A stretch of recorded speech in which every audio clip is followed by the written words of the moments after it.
the morning I put that old tractor up for sale. I figured the hardest part would be watching it leave the farm. Turns out, I wasn't even close. By lunchtime, the whole town wasn't talking about whether somebody might buy it. They were laughing because they couldn't believe I thought anyone ever would. Funny how people can spend years calling you a good neighbor, then the second life knocks you down.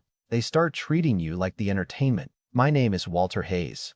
I'm 73 years old, and until a few years ago, I honestly believed I'd finish my days on the same stretch of Kentucky farmland where my wife and I built everything we ever had. 46 years of marriage, 4 generations of memories buried beneath those oak trees. Every fence post, every barn beam, every muddy boot print carrying a story that only meant something to us. My wife, Margaret, used to say a farm isn't measured in acres, it's measured in mornings.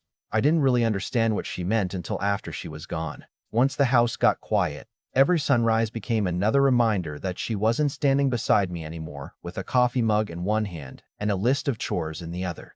Cancer doesn't just take a person, it steals the rhythm of a place. After Margaret passed, I kept doing everything exactly the same.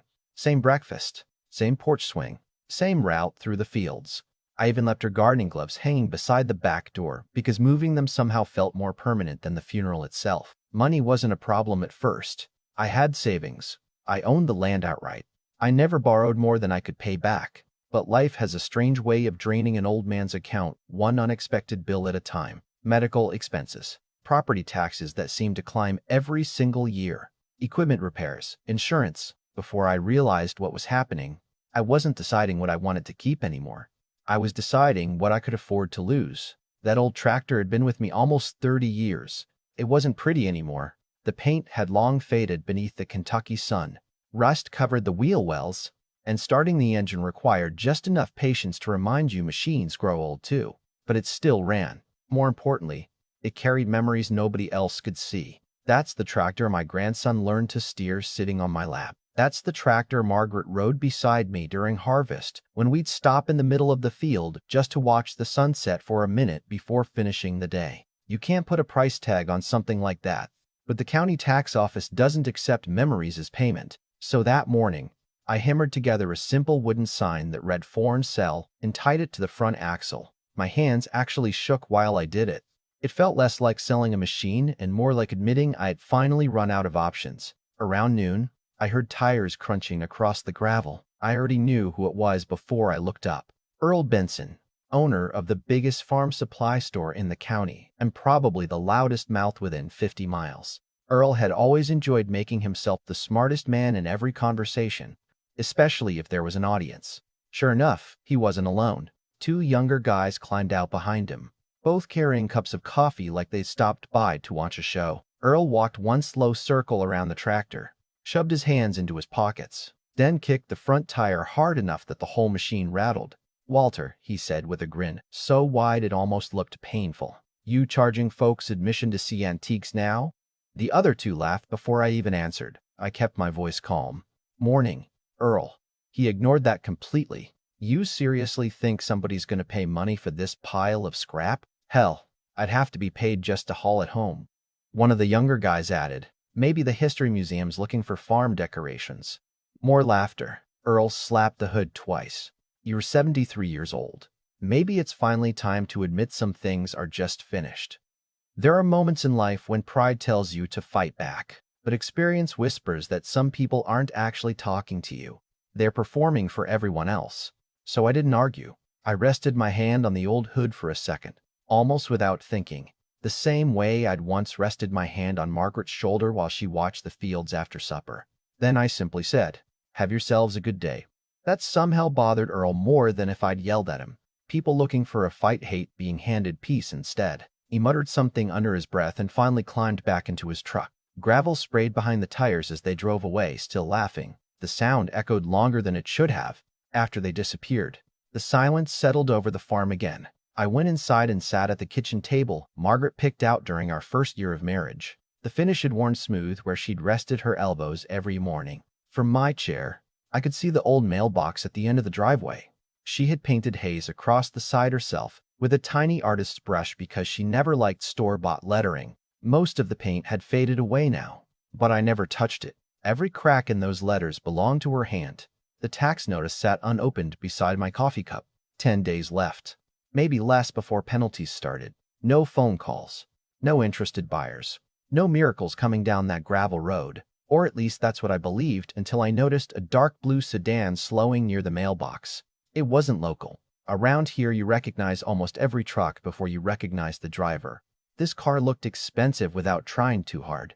The man who stepped out wasn't dressed like a salesman or a government employee.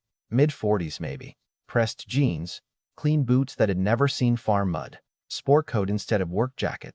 But he didn't look at the tractor first. He stood beside the mailbox, staring at Margaret's faded handwriting for what felt like a full minute before slowly walking toward the porch with an expression I couldn't quite read. And for reasons I still can't explain, something in my gut told me this stranger hadn't come all this way because of an old tractor. The closer he got, the more I realized he wasn't here by accident. Most strangers pull into a farm looking around, trying to figure out if they've got the right address. This man walked like he'd already found exactly what he'd spent years looking for. When he reached the porch, he stopped a respectful distance away and tipped his head just enough to let me know he'd been raised with manners. "Sir, are you Walter Hayes?" I nodded. "Been Walter Hayes every day of my life." He smiled, but it wasn't the kind of smile people wear when they're happy. It looked heavier than that, like relief mixed with nerves. "My name's Daniel Mercer." He held out his hand. His grip was firm, but I could feel it trembling just a little. "I hope I'm not interrupting anything." I glanced toward the tractor and chuckled quietly. "Unless you're here to laugh at that old machine too, I don't have much going on today."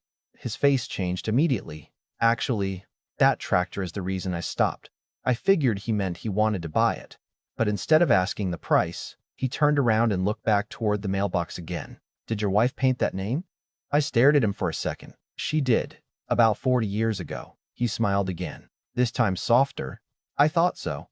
There was a long silence. Then he reached into the inside pocket of his jacket and carefully unfolded a weathered envelope. The paper looked old enough to fall apart if you handled it too roughly. "My father kept this until the day he died." He handed it to me. Across the front, written in faded blue ink, were just 3 words. Hayes Farm. No address, no county, no state. Just those words.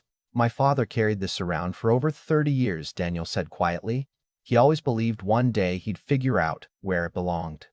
I looked up at him. "I'm afraid I don't understand." He took a deep breath before answering. "Neither did I. Not until 2 years ago." He leaned against the porch railing and looked out across the fields as if he were seeing another place layered over this one. "My father grew up poor, really poor. He never talked much about it when I was a kid because once he built his construction company, he wanted us looking forward instead of backward. But after my mother passed away, something changed. He started telling stories I'd never heard before." Daniel paused for a moment before continuing. "One story always ended the same way. He'd say, 'Son, if you ever meet a man named Walter Hayes, shake his hand for me.'" My stomach tightened. I couldn't think of any Daniel Mercer I'd ever met. I certainly didn't remember his father.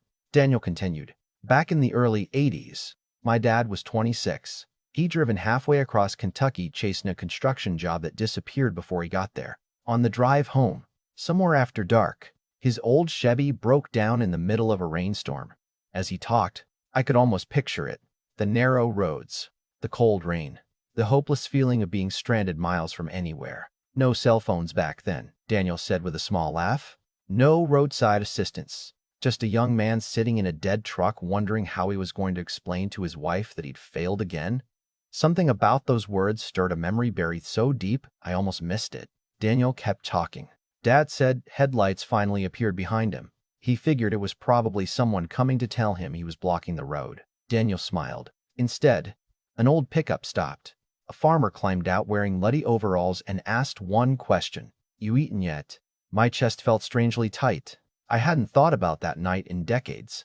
Daniel watched my expression carefully. "You remember now, don't you?" I let out a slow breath. "There was a storm." He nodded. "Yes, young fellow with his wife expecting their first baby." Daniel's eyes widened. "You remember that too?" I laughed quietly. He couldn't stop talking about becoming a father. Said he was terrified he'd mess it up. Daniel smiled. "That was me." We both laughed for the first time since he'd arrived. Then everything became quiet again. I remembered pulling that old Chevy behind my truck with a chain I'd probably still have somewhere in the barn. I remembered Margaret insisting the young man come inside because nobody should sleep in a broken truck during a thunderstorm. I remembered her making chicken soup while I worked on the engine under a hanging shop light until nearly midnight. I even remembered slipping a couple $100 into the man's shirt pocket before sunrise, because he clearly didn't have enough gas money to make it home. At the time, it hadn't seemed like much. We weren't rich ourselves. But Margaret always believed if God gave you enough to help someone, then you helped them and forgot about it. Apparently, I'd succeeded in forgetting because until that moment, I honestly hadn't thought about that family in over 30 years. Daniel looked down at the porch floor before speaking again. My father never forgot. He told me how his father got home safely the next day, made it in time for Daniel's birth, and spent the rest of his life insisting that one stranger's kindness had changed everything. He always said if that farmer hadn't stocked, he probably would have lost the truck, missed my birth, maybe even lost hope completely. Instead, he got another chance. Daniel smiled toward the fields. A year later, he started a tiny construction business with one pickup and 2 employees. That company grew into one of the largest commercial builders in 3 states. I looked at him, surprised. Your family's Mercer Construction? He laughed. The very same. I'd heard of them. Everyone around here had. They built hospitals, schools, highways, projects worth hundreds of millions of dollars. Yet somehow, the man standing on my porch cared more about one rainy night than all of that success. Dad searched for you for years, Daniel continued. The problem was he never remembered the county, just the name Hayes and a mailbox hand-painted by a woman named Margaret. He glanced toward the road again. Every time business took him through farm country, he'd drive the back roads looking at mailboxes. I couldn't help smiling at that picture. Never found us? No. He passed away before he could. Daniel's voice softened. The last conversation we ever had happened 3 days before hospice came to the house. He grabbed my arm and said, "Promise me something. If you ever find that farm, don't just say thank you. Finish what I couldn't." Neither of us spoke for several seconds. Wind rolled through the corn behind the barn, carrying the smell of fresh-cut hay across the porch. Finally, I asked the question that had been sitting in my mind since he'd arrived. "So, how'd you finally find me?" Daniel laughed. "Believe it or not, Earl Benson." That caught me completely off guard. Earl? Yesterday, somebody posted a picture online making fun of an old farmer trying to sell a rusty tractor. Dad always described the tractor too. Said he'd never seen anyone polish rust with that much pride. My heart sank. Earl and his friends hadn't just laughed in person. They'd taken pictures too. Daniel pulled out his phone and showed me the post. There I was, standing beside the tractor while hundreds of strangers laughed in the comments. But buried beneath the picture, barely visible in the corner, was Margaret's faded mailbox. Daniel pointed at it. The handwriting matched Dad's description exactly. I left a board meeting this morning and drove 4 hours without stopping. He slipped the phone back into his pocket before walking slowly toward the tractor. He rested his hand on the faded hood almost exactly where mine had earlier that morning. My father used to say some debts can't be repaid, only honored. He turned back toward me with the calmest expression I'd seen all day. "Mr. Hayes, how much are you asking for the tractor?" I shrugged. Honestly, I figured if somebody offered $5,000, I'd probably take it. Daniel smiled gently and reached into his jacket for a leather checkbook. "I'm afraid I can't do that." I frowned. "Can't do what?" He uncapped his pen. "I can't insult my father's memory by paying what the tractor is worth, when I'm really paying for something far more valuable." He began writing, and I had absolutely no idea that the number about to appear on that check was going to change far more than my bank account. It was about to change the way I understood kindness for the rest of my life. When Daniel finished writing, he tore the check out, folded it once, and handed it to me without saying a word. I almost laughed because I figured he'd added a little extra out of kindness, maybe 6,000 instead of 5. Then I opened it. My eyes went back to the number 3 separate times because my brain simply refused to believe what I was seeing. $100,000. I looked up at him and immediately shook my head. "No, there's no way. Son, you've made a mistake." Daniel smiled and gently pushed the check back toward me. "No, sir. The mistake would have been believing that old tractor is what I'm buying." I stood there speechless. "I can't accept this." "Yes, you can. It's too much. Not compared to what my father believed he owed." I tried arguing again, but he raised one hand politely. "Mr. Hayes, My father spent the last 30 years telling anyone who would listen that one rainy night changed the direction of his entire life. Every school our company built, every employee who fed a family because our business existed, every opportunity I ever had, he traced all of it back to one stranger who stopped because he saw another human being stranded on the side of the road. He looked directly into my eyes. How do you put a price on that? I didn't have an answer because there wasn't one. He continued, this isn't charity. This isn't pity. This is gratitude that's been waiting 3 decades to find the right address. Before I could respond, he reached into his jacket one more time and handed me another envelope. Inside were copies of receipts from the county tax office. Every overdue property tax had already been paid that morning. Not only that, he prepaid the next 3 years as well. I looked at him in complete disbelief. You already knew I was behind? He nodded. I stopped by the county office before I came here. I wanted to make sure I wasn't too late. I sat down on the porch steps because my legs suddenly didn't feel steady anymore. There aren't many moments in a man's life when words simply stop working. That was one of mine. Daniel sat beside me without saying anything for a while. Finally, he spoke. There's one more thing. He pointed toward the tractor. I'm buying it, but I'm leaving it right here. I laughed through tears. Why? Because that's where it belongs. My father always said some things become part of the land itself. That tractor isn't supposed to sit inside some collector's garage.